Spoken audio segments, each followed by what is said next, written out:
जैसा कि 2018 में एक सबसे बड़ा चर्चा चला था कि अगर छत्तीसगढ़ की सत्ता में कांग्रेस आई है तो उसके लिए मैनिफेस्टो इम्पोर्टेंट पार्ट रहा है। अब वही कारनामा भाजपा ने भी किया है। भाजपा के भी 2023 में मैनिफेस्टो की काफ़ी चर्चा है।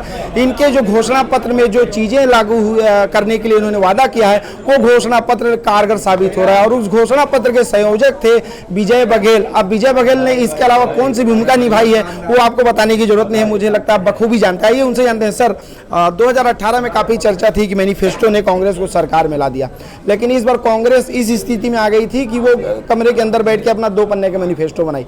लेकिन आप लोगों ने सर जमीन पे उतर कर मैनिफेस्टो बनाने का निर्णय लिया, वो अचानक से किस तरह से सोचा आपने और कैसा लगा आपका उसका प्रतिफल जो मिला?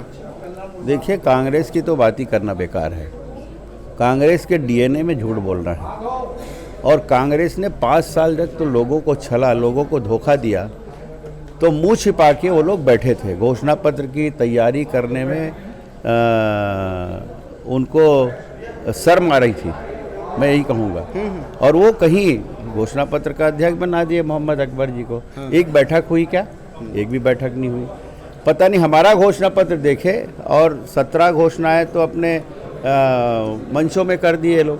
तमाम नेताओं हाँ, कभी प्रियंका जी कर रही, कभी राहुल जी कर रहे हैं, कभी भूपेश बघेल जी कर रहे हैं, कभी और कोई नेता कर रहे हैं। मतलब इनमें एक रूपता नहीं, सारी बिखरी हुई इनके बातें थी और उस पर विश्वास लोगों ने नहीं किया।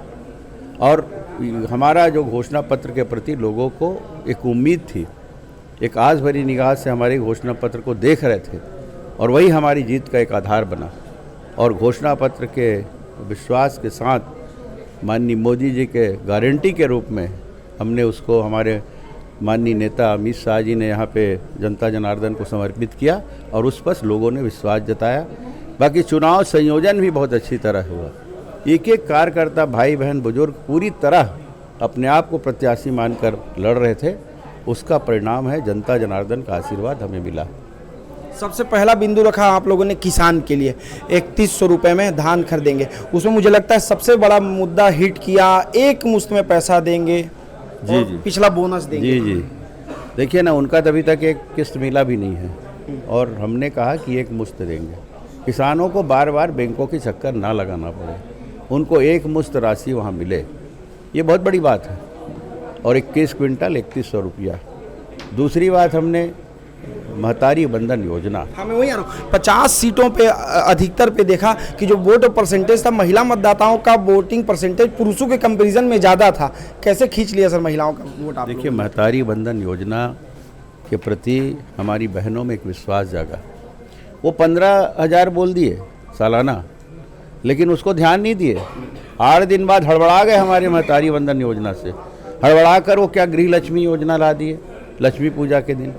अरे उसकी तो मतलब हंसी तो इसी बात में उड़ रही थी कि 20 सीटों का चुनाव हो गया और उसके बाद आप लक्ष्मी पूजा के दिन 8 दिन बाद, हमारी घोषणा के 8 दिन बाद आप 15,000 कर रहे हो। वही विश्वास नहीं कर तो कोई विश्वास नहीं किए, उनके लोग ही विश्वास नहीं किए, उनके लोग ही मजाक उड़ा रहे थे।